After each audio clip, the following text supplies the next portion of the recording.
कहते हैं डर हमेशा अंधेरे में नहीं छुपा होता, कभी कभी वो आवाज बनकर आपका नाम लेकर आपको बुलाता है। उत्तर प्रदेश के एक छोटे से गांव में सूरज ढलते ही जिंदगी रुक जाती है। दरवाजे बंद, खिड़कियां बंद और आवाजें बिल्कुल बंद, क्योंकि यहां लोग मानते हैं रात में अगर किसी ने आपको नाम लेकर पुकारा तो वो कोई अपना नहीं, कुछ और भी हो सकता है। पिछले 15 सालों में इस गांव से 7 लोग गायब हो चुके हैं। कोई सबूत नहीं, कोई गवाह नहीं, बस एक अजीब सी समानता। सबको रात में किसी ने बुलाया था। सुबह के उजाले में ये गांव बिल्कुल सामान्य लगता है। खेतों में काम करते लोग, मंदिर की घंटियां, बच्चों की हंसी, सब कुछ वैसा ही जैसा किसी भी साधारण गांव में होता है। लेकिन जैसे ही शाम ढलती है, यहां की हवा भारी हो जाती है। सन्नाटा इतना गहरा कि अपनी सांसों की आवाज भी डराने लगे। गांव के बाहर एक पुराना खंडहर है। टूटी दीवारें, जर्जर दरवाजे और एक विशाल पीपल का पेड़। कहते हैं कभी यहां एक हवेली हुआ करती थी। उस हवेली में रहता था एक जमींदार और उसकी एक बेटी। गांव वालों के अनुसार उसकी मौत सामान्य नहीं थी।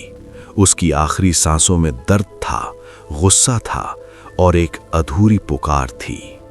साल 2009, एक साधारण रात, एक साधारण घर और एक साधारण आदमी, रामदीन। रात करीब 11 बजे दरवाजे पर दस्तक हुई। फिर आवाज आई, रामदीन, बाहर आओ। वो आवाज उसकी पत्नी की थी, लेकिन उसकी पत्नी उसके बगल में सो रही थी। रामदीन दरवाजा खोलकर बाहर गया और फिर कभी वापस नहीं आया। सुबह दरवाजा खुला मिला। मिट्टी पर पैरों के निशान थे जो घर से बाहर जाते थे लेकिन वापस नहीं आते थे।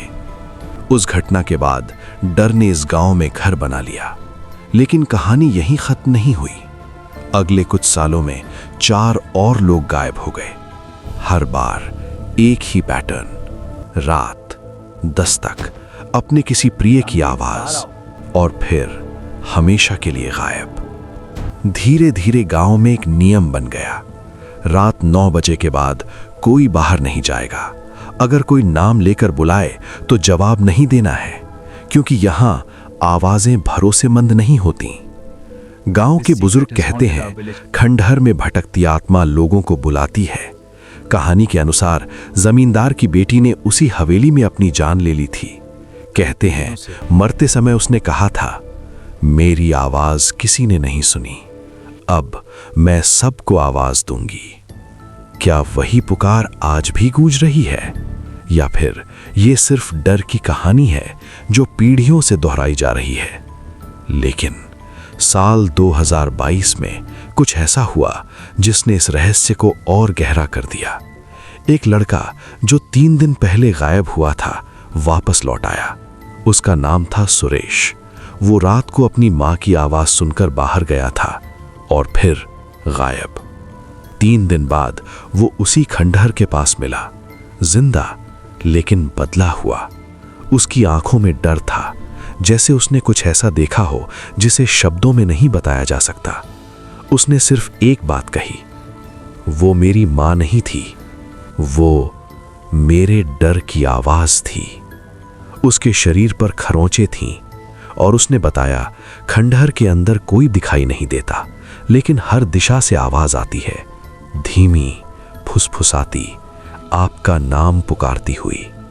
कुछ लोग कहते हैं ये सामूहिक भ्रम है, डर जो दिमाग को आवाजें सुनने पर मजबूर कर देता है। लेकिन अगर ये भ्रम है तो गायब लोग कहां गए, वो निशान कैसे बने, और सुरेश अब भी रात में क्यों चिल्ला उठता है? आज भी इस गांव में एक सख्त नियम है, रात में अगर कोई आवाज आपको बुलाए तो जवाब मत देना, भले ही वो आवाज आपकी मां की हो, आपके पिता की हो या आपकी अपनी ही क्यों ना लगे। रात गहराती जा रही है। खंडहर के आसपास हवा तेज हो रही है, पेड़ हिल रहे हैं और सन्नाटा और गहरा होता जा रहा है। अचानक कोई फुसफुसाता है, अमित। फिर और पास से, अमित बाहर आओ।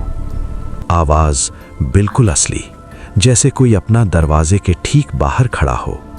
लेकिन दरवाजा खोलने की हिम्मत किसी में नहीं, क्योंकि इस गांव में हर आवाज सच नहीं होती। कुछ आवाजें सिर्फ आपको बाहर बुलाने के लिए होती हैं, और अगर आपने एक बार जवाब दे दिया तो शायद कोई आपको फिर कभी ना देख पाए। आज भी यहां रात को नाम लेकर नहीं पुकारा जाता, और कभी अगर किसी शांत रात में आपको कोई आपका नाम लेकर बुलाए तो याद रखिएगा, हर आवाज अपने की नहीं होती। कुछ आवाजें सिर्फ इंतजार करती हैं कि आप जवाब दें, और फिर अंधेरा आपको अपने साथ ले जाए।